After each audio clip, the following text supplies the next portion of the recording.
Comment on vit avec le VIH aujourd'hui? C'est la question qu'on va se poser et que je vais poser à mes invités.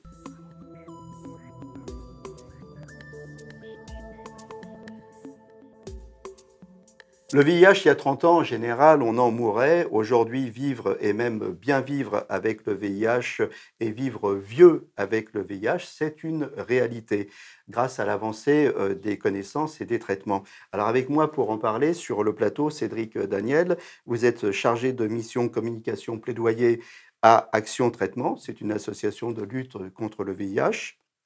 Fred Colby, vous êtes témoin, vous êtes activiste, vous êtes rédacteur de Remède, qui est un trimestriel d'information sur le VIH et les hépatites virales, qui est édité par Aide depuis 1990. Vous êtes aussi auteur de T'as pas le sida, j'espère, aux éditions Librinova. Et en fin d'émission, le docteur Patrick Papazian va nous rejoindre sur ce plateau. Patrick Papazian, qui est médecin, qui est sexologue et qui s'occupe plus particulièrement de personnes vivant avec le VIH et qui a une consultation à l'hôpital Pitié-Salpêtrière. Fred, on va commencer par vous. Vous êtes notre témoin du jour. Quand vous découvrez que vous êtes séropositif il y a 11 ans, vous estimez que vous étiez une personne à risque à l'époque? Alors oui, parce que je suis homosexuel et que donc la communauté homosexuelle est très touchée par le VIH d'un point de vue épidémiologique. Donc je savais que de par donc mes pratiques, j'étais exposé au VIH et je faisais donc des tests tous les 3 mois qui revenaient négatifs à chaque fois. Et puis un jour, c'est revenu positif. Alors cette phrase, vous avez dû l'entendre. Tu savais bien que tu étais une personne à risque. Comment tu as pu te faire avoir? Oui, mais cette phrase, elle est très culpabilisante et je déconseille aux gens de la dire aux personnes qui viennent de découvrir leur séropositivité parce que c'est déjà une épreuve en soi. Donc en plus, rajouter de la culpabilité, c'est compliqué. C'est pas parce qu'on sait qu'on est exposé au VIH. Les personnes qui fument des cigarettes savent qu'elles sont exposées au cancer. Elles fument quand même. Voilà, on n'est pas infaillible, on est des êtres humains. Donc à ce moment-là, il faut faire preuve d'un peu plus d'empathie, je pense. Comment ça s'est passé à l'annonce? Bah, c'est compliqué parce qu'on s'y attend pas et parce que même si on sait qu'on fait partie des publics exposés, c'est toujours compliqué. Comme annonce, toujours en 2009, j'étais pas forcément bien informé en plus à l'époque sur la réalité du VIH et des traitements. Donc pour moi, c'était une sentence presque de mort, alors que c'était pas le cas. À l'époque, alors quelles conséquences immédiates sur votre vie? Comment ça s'est passé? Bah, c'était compliqué en termes d'estime de soi, en termes d'acceptation. Donc, au départ, les 2 premières années ont été très compliquées parce qu'il a fallu, apprendre à vivre avec, à l'annoncer, notamment pour ma vie amoureuse et sexuelle. Ça a été compliqué dans mes rencontres. J'ai subi beaucoup de rejets. Voilà, les premiers traitements ont été compliqués aussi, donc 2 premières années compliquées, oui. Comment vous l'avez dépassé ce verdict? Alors, je l'ai dépassé, entre autres grâce au milieu associatif. Donc en 2011, j'ai rejoint l'association Aide. J'ai rencontré d'autres personnes séropositives et surtout, j'ai découvert la notion de, charge virale indétectable. C'est-à-dire, j'ai découvert que grâce à mon traitement, en fait, le virus était endormi, je ne pouvais pas le transmettre à d'autres personnes et ça, en tant que, personne séropositive, savoir qu'on a le virus, mais qu'il est contrôlé par le traitement, ça a été hyper important pour moi. Ça a vraiment été, quelque chose de, voilà, qui a révolutionné en fait. J'ai repris le contrôle sur le virus grâce au traitement. Votre traitement, c'est une thérapie, mais votre bouquin, c'est une autre thérapie. Mais oui, l'écriture, c'est quelque chose de thérapeutique pour moi. Voilà, j'ai toujours aimé écrire, j'avais lancé un blog, et cetera. Et en fait, ce livre, pourquoi je l'ai fait? Parce que je me suis dit qu'aujourd'hui, il fallait aussi montrer peut-être une image différente, des personnes séropositives. On a souvent, montré des gens qui les vivaient mal, qui étaient dans la souffrance, dans le secret, dans la honte même. Et moi, j'ai voulu dire: «Bah, en fait, on peut aussi le vivre bien. On peut vivre avec, grâce au traitement aujourd'hui en France, on peut vivre, avoir une vie normale avec le VIH». Le titre de votre livre, T'as pas le sida, j'espère.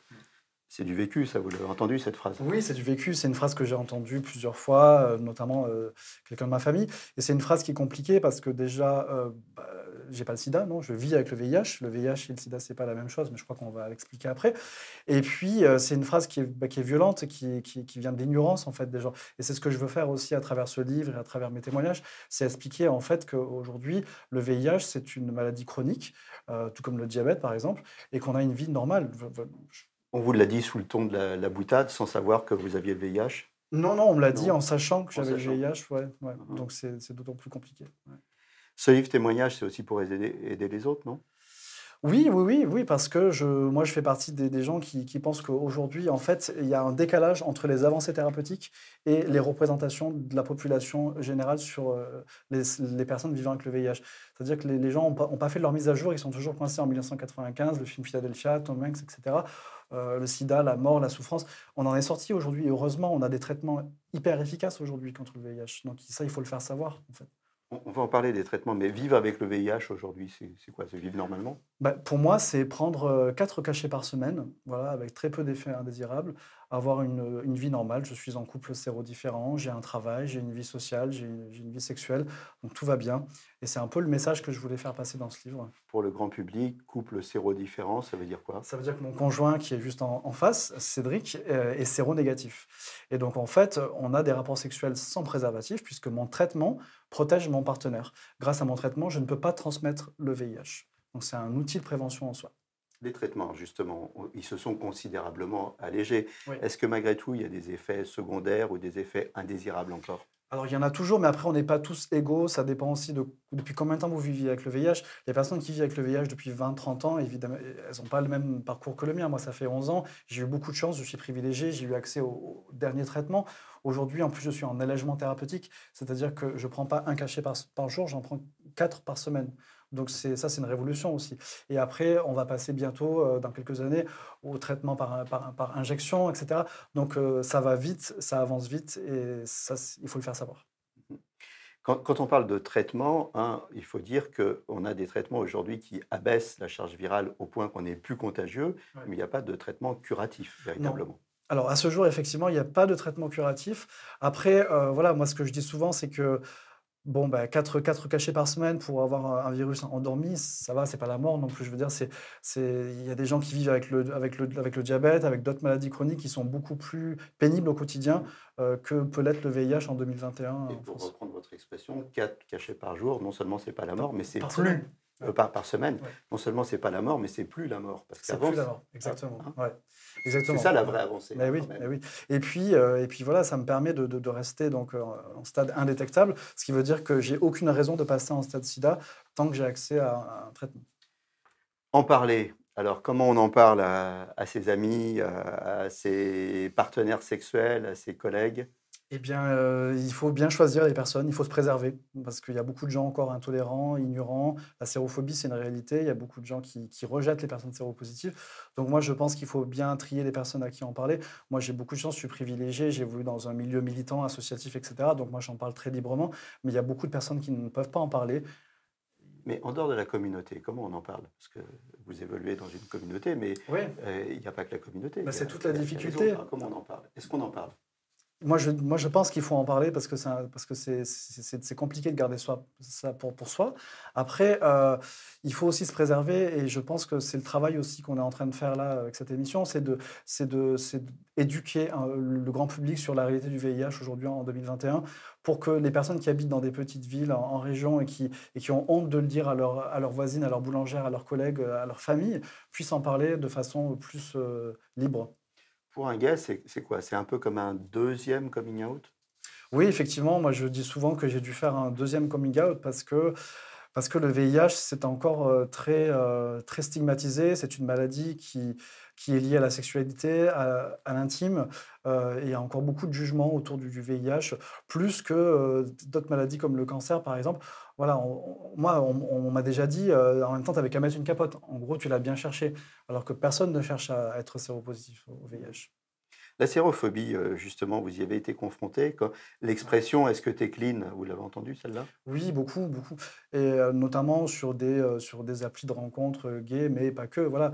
Est-ce que tu es clean? Ça veut dire est-ce que tu es propre? Donc ça sous-entend que les personnes vivant avec le VIH seraient sales et c'est très violent, en fait, à entendre et il faut comprendre qu'aujourd'hui, il y a moins de risques de coucher avec une personne séropositive sous traitement, avec une charge virale indétectable, qu'avec une personne qui se pense séronégative, mais qui est peut-être séropo sans le savoir. Parce qu'aujourd'hui, il y a beaucoup de gens qui ne se font pas dépister et qui ignorent leur séropositivité.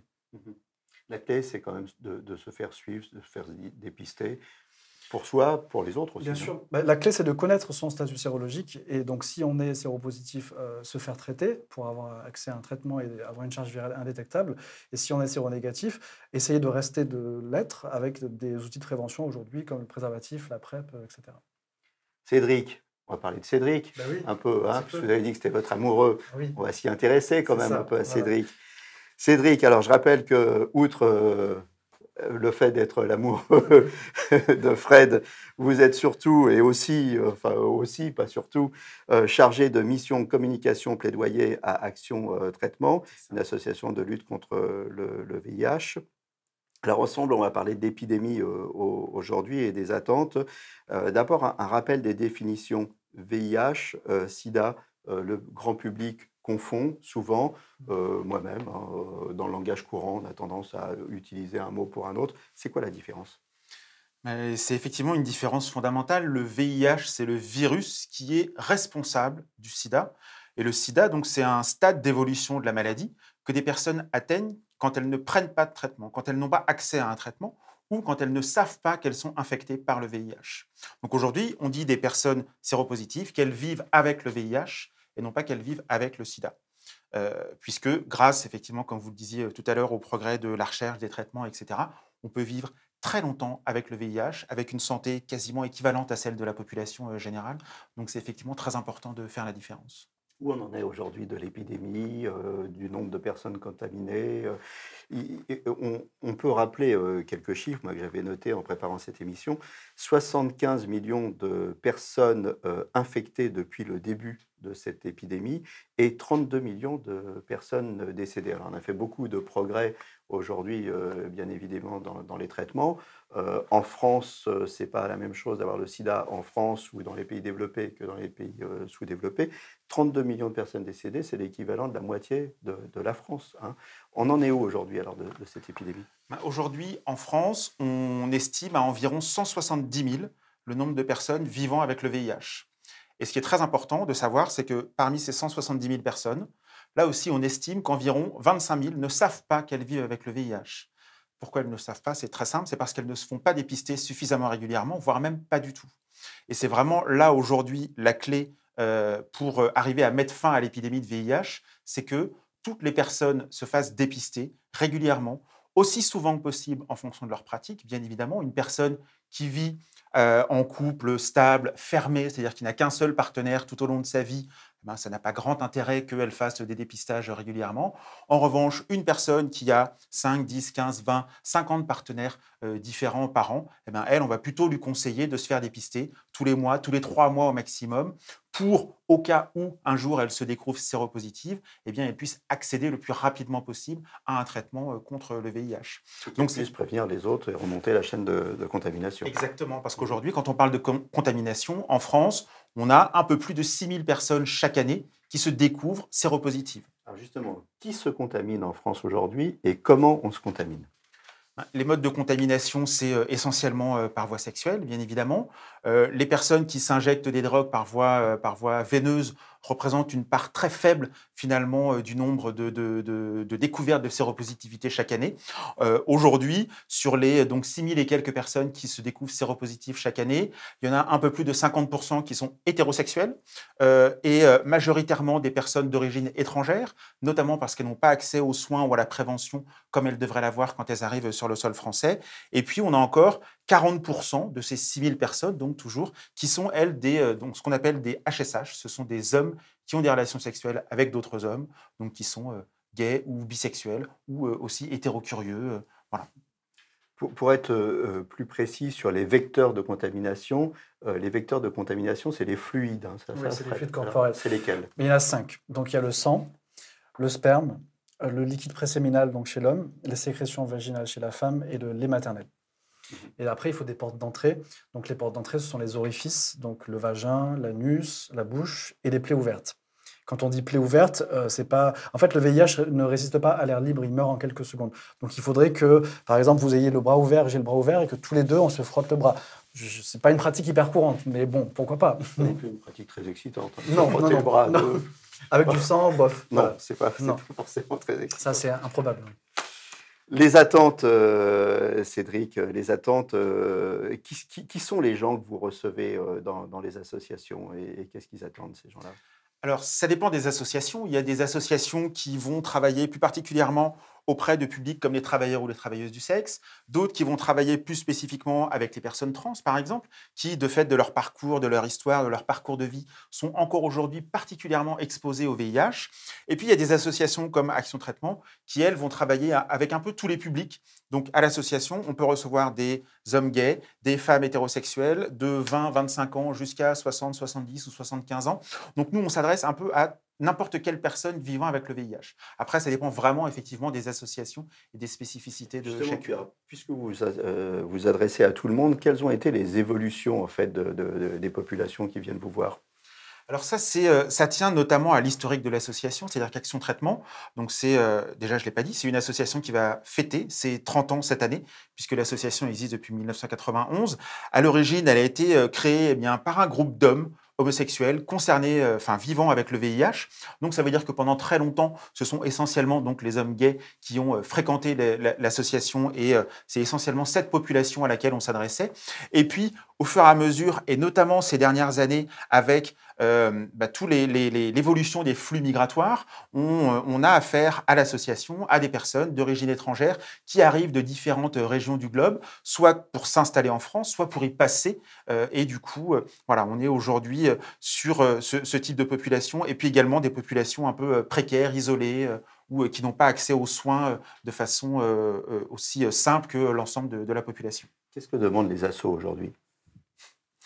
Les associations, elles demandent beaucoup de choses. Oui, enfin, le nerf de la guerre, c'est effectivement l'argent. C'est-à-dire qu'on a besoin d'argent pour diffuser au maximum les moyens de prévention, c'est-à-dire pour faire en sorte qu'il y ait un minimum de personnes qui contractent le VIH. Mais nous, en tant qu'association qui nous adressons donc principalement aux personnes vivant avec le VIH, en fait, les sujets sur lesquels encore aujourd'hui on a du travail à faire, c'est notamment tout ce qui concerne l'accès aux droits et l'accès aux soins. Je vous parlais tout à l'heure des personnes d'origine étrangère. Eh bien, c'est important que ces personnes puissent accéder le plus rapidement possible à non seulement des outils de prévention, préservatifs, PrEP, etc., parce que ce sont des outils qui s'adressent aussi à ces personnes-là, mais une fois qu'elles ont le VIH, c'est important qu'elles puissent accéder rapidement à un traitement pour, comme le disait Fred tout à l'heure, obtenir rapidement une charge virale indétectable et donc ne plus pouvoir transmettre le virus à leur partenaire. Casser la chaîne de transmission. C'est exactement ça. La crise Covid-19, est-ce qu'elle a eu des conséquences sur l'épidémie VIH? Oui, malheureusement, oui. Aujourd'hui, on n'est pas encore capable de les quantifier. Il y a eu deux types de conséquences. En termes de prévention, on sait que l'année 2020, ça a été une année pendant laquelle l'accès au dépistage a été fortement réduit. C'est-à-dire que le nombre de dépistages qui est effectué chaque année pour le VIH a diminué dans je ne sais pas quelle proportion, mais en tout cas des proportions très importantes. Pareil pour l'accès à la PrEP, qui est un moyen donc de prévention très efficace contre le VIH. On sait que la mise sous PrEP a chuté de l'ordre de 30 ou 35% en 2020. Donc potentiellement, les experts disent aujourd'hui qu'en France, alors que depuis 2018, on commençait à observer une baisse du nombre de découvertes de séropositivité, potentiellement avec 2020, 21, peut-être 22, on va repartir à la hausse sur le nombre de découvertes, de contaminations et donc de découvertes de séropositivité. Et au-delà de ça, la crise Covid, on le sait, elle a mobilisé énormément les services d'infectiologie, ce qu'on appelle dans notre jargon les SMIT, les services de maladies infectieuses et tropicales, qui sont les services qui historiquement s'occupent des personnes vivant avec le VIH. Et donc, il y a des personnes qui ont pu se retrouver en rupture de soins, en fait, qui n'ont pas eu accès au suivi comme elles auraient dû l'avoir, qui ont reculé des rendez-vous, etc. Et qui donc potentiellement se sont retrouvées avec des situations compliquées, peut-être même potentiellement des échappements thérapeutiques, des résistances, et qu'elles ont découvertes trop tardivement. Voilà, et ça, on va voir ça dans les mois qui viennent, hélas. Malheureusement. Alors, on va accueillir un médecin maintenant sur le plateau. Alors, vivre avec le VIH, c'est pouvoir continuer sa vie sexuelle normalement aujourd'hui? Oui, et c'est un message absolument clé à passer et qui a été déjà évoqué et bien dit ici. En fait, une des grandes révolutions dans le traitement du VIH, dans la prise en charge du VIH, c'est vraiment le fait que lorsqu'on a une charge virale indétectable, autrement dit quand le traitement qu'on prend est efficace, que ce traitement soit un comprimé tous les jours ou 4 comprimés par semaine, comme le cas de Fred, eh bien, on n'a aucun risque de transmettre ce virus à ses partenaires sexuels. Et ça, c'est une information qui change tout dans la vie des personnes vivant avec le VIH, mais au-delà, qui devrait tout changer dans la société. Mais on n'en est pas encore là. On n'est pas encore là. Oui, parce que on a beau dire que on n'est plus contagieux quand on prend bien son traitement, il y a quand même toujours un soupçon qui demeure. Il faut bien le dire. Il y a un soupçon, c'est terrible parce que la vie avec le VIH reste sulfureuse. Il y a quelque chose qui intrigue les gens, qui fait que vous ne pouvez pas dire simplement ah, j'ai pris un RTT parce que j'ai rendez-vous chez mon infectiologue pour mon check-up VIH, alors que vous allez pouvoir vous étaler sur vos problèmes d'asthme ou d'allergie, de je ne sais pas quoi. Non, on ne peut pas parler aussi simplement de son VIH et on n'arrive pas encore à craquer ça, à aller contre ce mur-là. Et on attend cette révolution-là. On se bat tous pour ça, à nos différents niveaux et avec nos différentes armes, pour faire passer ces messages-là. Avoir des enfants avec le VIH, à la fois pour un homme ou pour une femme, est-ce que c'est possible? C'est possible et j'ai envie de dire que c'est même simple. Aujourd'hui, on peut avoir des enfants de manière, alors j'aime pas ce mot-là, comme vous le savez, mais naturelle, c'est-à-dire avec des rapports sexuels homme-femme sans protection, puisqu'il n'y a aucun risque de transmission. Si par exemple l'homme vit avec le VIH et qu'il a une charge virale indétectable, il ne peut pas le transmettre à sa compagne. Et si la femme vit avec le VIH, le plus important, c'est d'essayer d'anticiper le projet de grossesse, d'en parler avec son médecin VIH pour que le traitement soit adapté et que ce traitement ne risque pas de faire du mal au fœtus, pour que la grossesse soit un tout petit peu plus suivie. Mais tout le reste, eh bien, enjoy, je veux dire, profitez de ce moment clé de votre vie et faites des enfants. Les femmes, elles peuvent allaiter, même si elles sont porteuses du L'allaitement VIH? reste une précaution en France. On déconseille aux femmes d'allaiter. Dans les recommandations, on demande aux femmes de ne pas allaiter en France parce qu'on a un accès simple et peu coûteux à des nutritions de type artificiel qui vont remplacer le lait maternel. Maintenant, je crois qu'il faut aussi prendre en considération le besoin ou l'envie des femmes d'allaiter et les traditions. Et c'est toujours important d'en parler avec son médecin VIH. Si on a envie d'allaiter, il faut discuter de ce point-là. Il ne faut pas le faire entre guillemets en cachette. La sexualité avec le VIH, rapidement, parce qu'on avance dans l'émission. La sexualité avec le VIH, il faudrait que ce soit la sexualité comme sans le VIH. Il faut que tout ça soit un peu normalisé et que ça soit plus une question. Et que avant d'annoncer qu'on a le VIH à ses partenaires sexuels, si on prend un traitement efficace, on annonce peut-être qu'on a une sœur tyrannique, une mère un peu folle, ou qu'on a très envie d'une relation durable dès le premier coup. C'est peut-être ça le plus important à annoncer plutôt que d'annoncer qu'on vit avec le VIH, qui finalement n'a pas un grand intérêt. Si on a pris un risque. Si on a pris un risque, donc évidemment, c'est-à-dire si on a eu des rapports sexuels non protégés avec quelqu'un dont on ne connaît pas le statut, quelqu'un qui ne connaît pas son statut, ou qui vous dit qu'il est séronégatif mais qui n'en sait rien, du coup, on se précipite vers des urgences, des centres de santé sexuelle qui assurent des urgences, de façon à pouvoir en discuter avec un professionnel de santé et voir s'il faut mettre en place un traitement post-exposition qui réduit considérablement votre risque du coup de contracter le VIH. C'est quoi le traitement post-exposition? On le prend combien de temps après? En quoi ça consiste? C'est un traitement qui doit se prendre le plus rapidement possible, si possible dans les heures qui suivent le rapport à risque, et en tout cas dans les 48 premières heures dans l'idéal, et le plus tôt possible. C'est un traitement qui va se prendre plusieurs semaines avec un suivi médical pour être sûr aussi que vous supportez le traitement.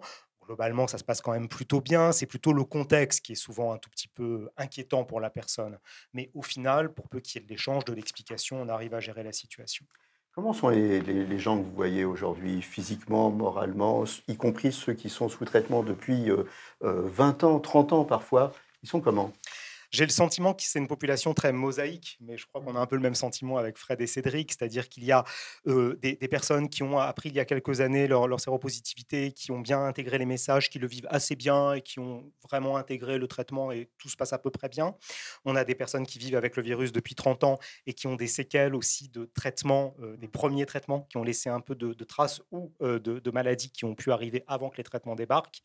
Et puis, on a surtout tout le poids du social, à la fois la précarité, puisqu'on est quand même aussi dans des populations qui parfois sont dans des situations sociales difficiles, et puis les problèmes d'accès au traitement, c'est-à-dire aussi de savoir qu'on vit avec le VIH, et c'est ça au final le plus important. On a beaucoup parlé de la communauté gay pendant cette émission. C'est important de rappeler que le sida, c'est pas que les gays. C'est pas que les gays, Cédric le rappelait très bien, enfin c'est presque majoritairement les hétérosexuels. Après, il faut aussi rappeler que dans les populations précaires, une proportion non négligeable se contamine en France, en arrivant en France quand elles viennent par exemple d'Afrique subsaharienne dans des parcours migratoires. Ça, peu de gens ont ça en tête. Il nous reste 1 minute pour conclure. Fred, le mot de la fin. Ce VIH, c'est une saloperie, mais vous l'avez apprivoisé ou pas? Enfin, je ne sais pas. Et quel est votre message aujourd'hui à ceux qui vont regarder l'émission? Alors, j'aurais 2 messages. C'est faites-vous dépister si vous ne connaissez pas votre statut. Et si vous êtes séropos, ça va aller. Ça va aller. Ça va aller. C'est un message d'espoir. Aujourd'hui, on peut vivre bien avec le VIH. C'est important. Et on peut vivre bien avec quelqu'un qui a le VIH. Je confirme. Vous confirmez? Je me lève et je confirme. Ça va, il n'est pas trop chiant? Ça fait pas partie de la question. C'est pas sympa, ça. Bon, ben voilà. Mais écoutez, merci à tous. Je pense qu'on a beaucoup appris sur le VIH et je pense qu'on a dédramatisé la question. Merci Fred. Je rappelle le titre de votre ouvrage, T'as pas le sida, j'espère, aux éditions Librinova.